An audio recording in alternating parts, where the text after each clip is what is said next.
Good evening and welcome to Hilltown Area Newsbite on the Destination Uri.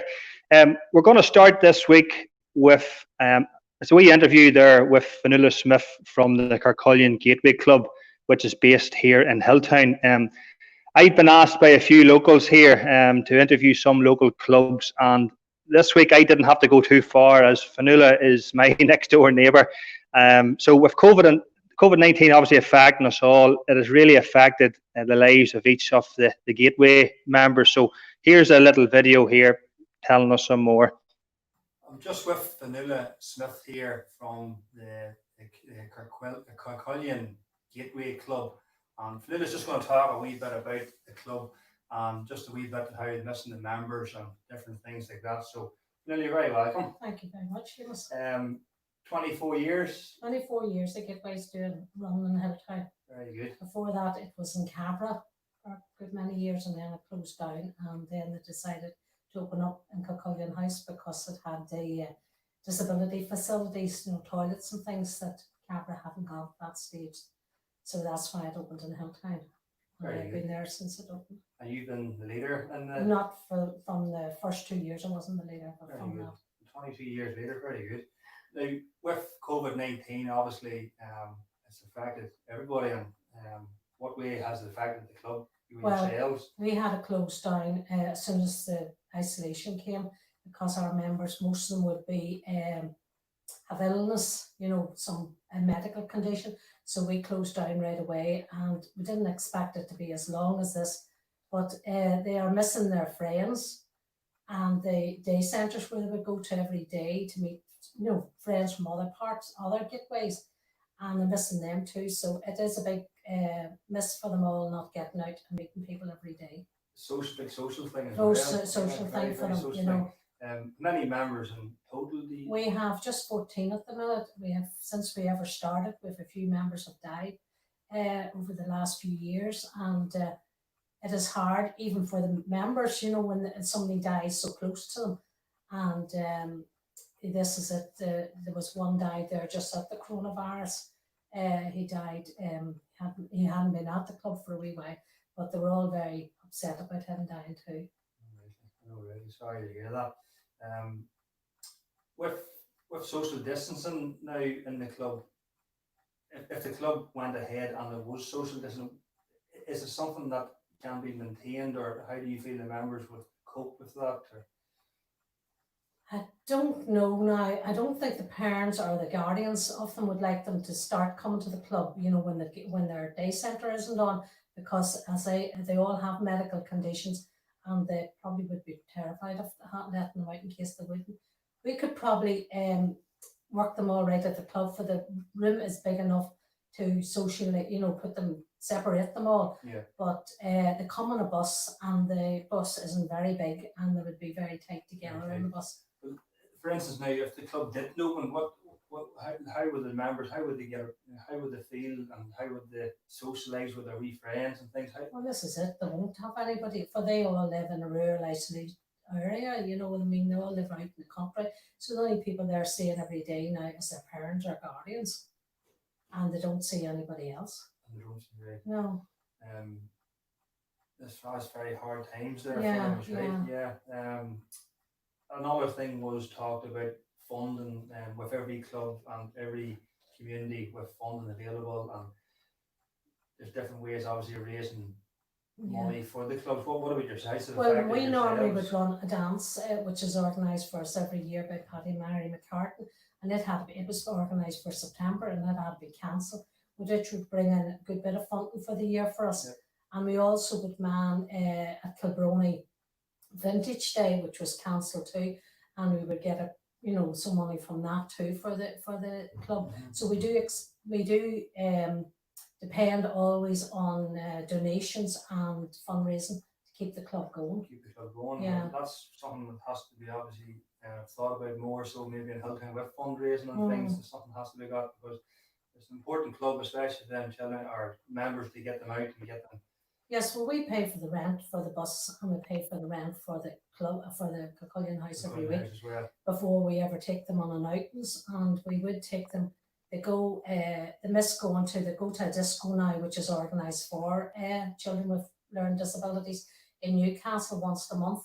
And we go to it once, we take them every month to it. You know, you have to pay to get into it, so it's all money no matter where you go. Money, yeah. And they miss that. We normally go for a day out during the summer, which is a big attraction for them. We go away early in the morning and we have a packed lunch, and then we go into a hotel for our tea, you know, and they go shopping with their own money. And this is, they like going out on their own, buying their own wee bits and pieces with their own money, and this is a big thing for them.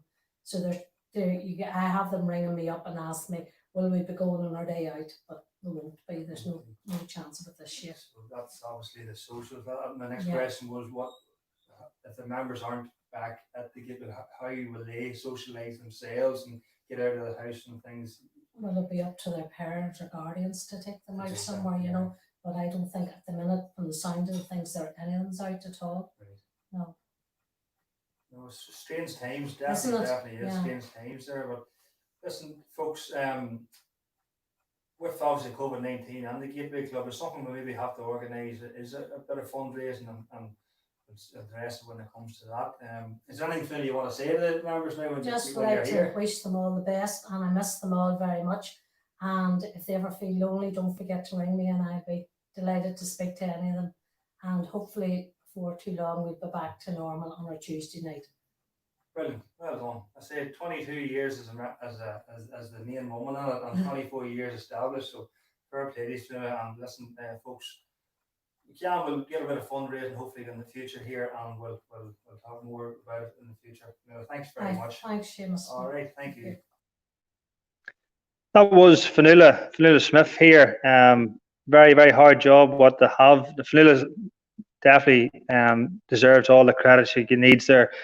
So listen, folks, something we'll have to look at going forward is maybe a bit of fundraising around the village for the club. And listen, Fionnuala, well done, and we'll talk to you soon. All right. Next up, we have a snippet there from it's an eagerly awaited debut single there, released from Hilltown's own Jack Devlin. His new single called Summer is now live on Spotify and iTunes. So we're hoping maybe to get a wee play of it here for the wee snippet there, but we're hoping obviously to get a chat with Jack in the next coming weeks and see what it's like, you know, for up and coming artists in 2020.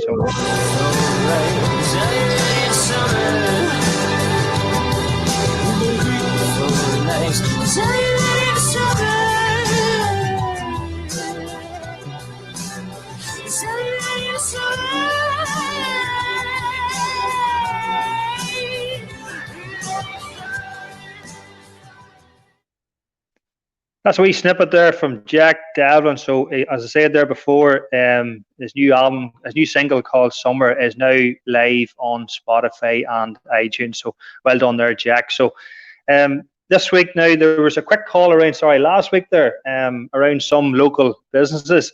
And within minutes, we received gifts and donations there for Elle Fagan and her 30-day challenge on Ireland's highest mountain, Carrauntoohil. So, I was holidaying myself last weekend in Cork and Kerry, and we decided to surprise Eleanor with the Hilltown goodie pack. So, Cathal, I don't know why you still have the wee photographs there, but there was all different things. There's Elle herself just getting ready to go up the mountain. There's all different packs there. There was fresh eggs from McPolan's and Cabra. There's a gift hamper from McGreevy's and Spar.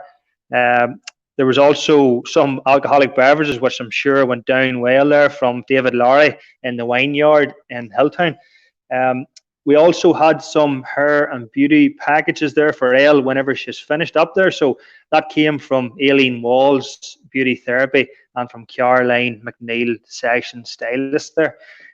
We also had protein crisp bars and tray bakes there from Katie O'Hare at Katie O's. Donations as well coming from Thomas and Damien O'Gorman at Today's Local in Hilltown.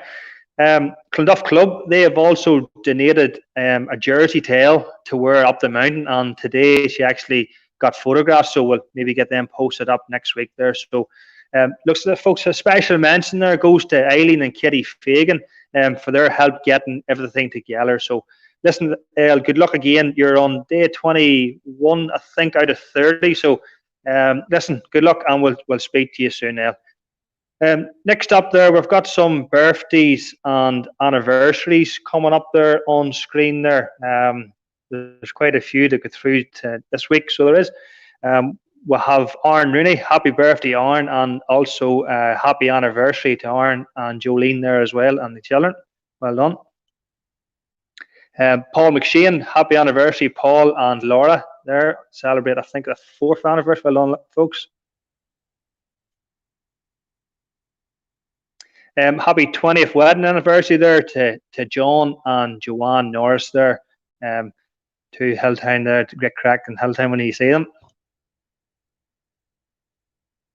Big happy 30th wedding anniversary there goes to Jack and Phyllis McShane there. Good man, Jack. You're twice the man you are when you first married Phyllis. So well done, Jack. Next up, we've got a celebration there. It goes to Bernice Magaline. And Bernice, I think, graduated today from teaching. Bit different times in graduation and stuff like that. But well done, Bernice, on that. Next up, we have her friend then is Sinead.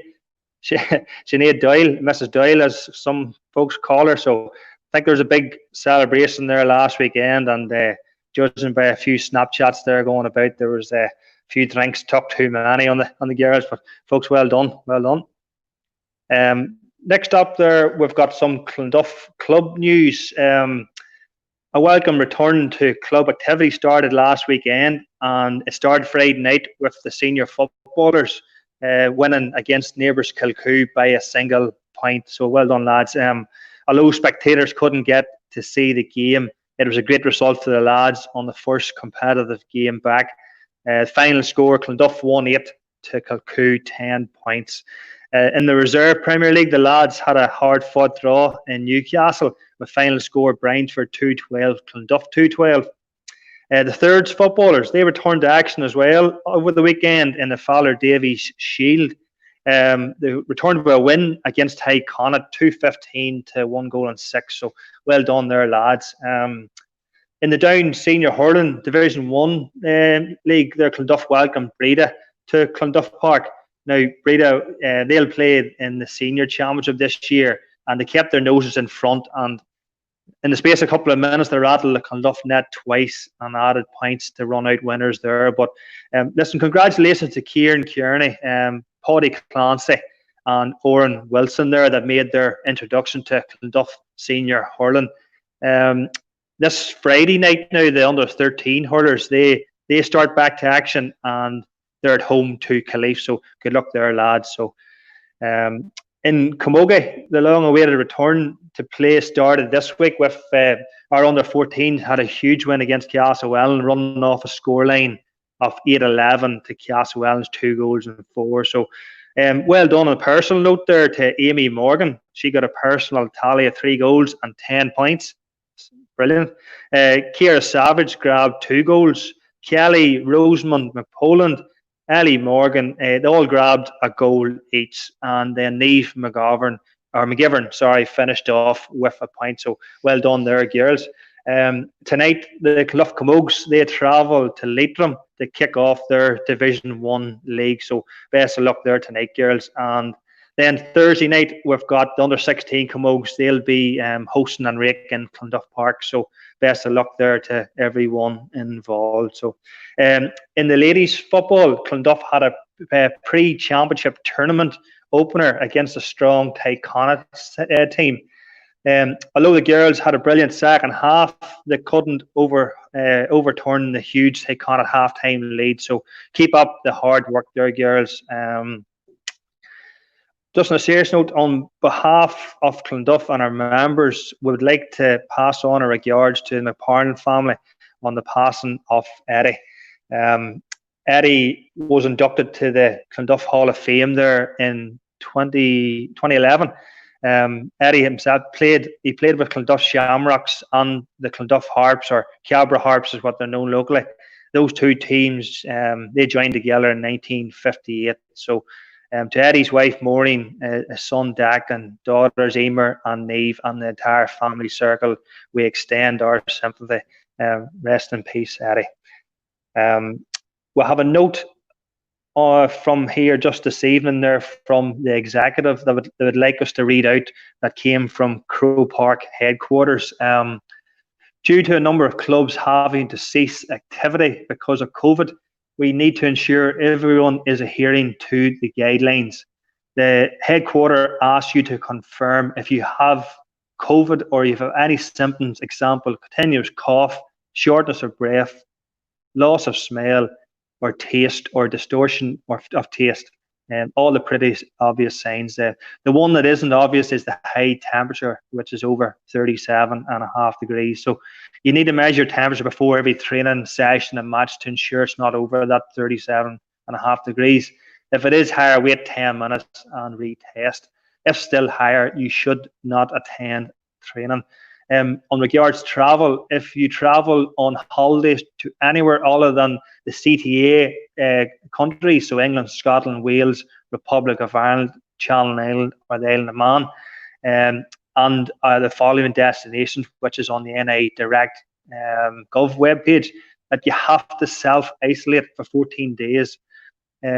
So we won't expect you back attending training or matches before the 14-day period passes. So that's came tonight there from the Clonduff executive there. So also Clonduff, they're obviously trying to eliminate single-use plastic bottles by introducing personalised aluminium bottles.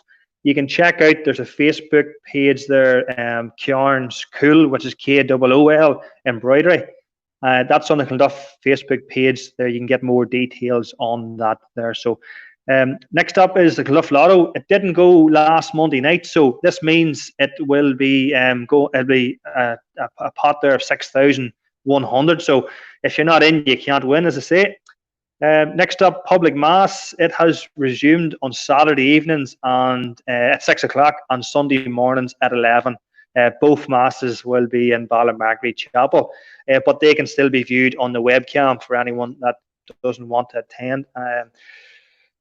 Next is the good luck to the senior lads on Friday night with their game away to Rostrevor in Peter Park in Rostrevor there. Great pitch, always has been tight, but don't know with no supporters allowed how that's going to fare out with the atmosphere. Obviously it'll be a lot different to previous games going to Rostrevor. So, but listen, all the best there, lads. And listen, folks, if anyone would like to get in contact or get in touch with the weekly news bite, just drop us a message on Facebook or contact Anita or any of the club members. So until next week, stay safe, and hope to see you all soon. Thanks, Cathal and Damien.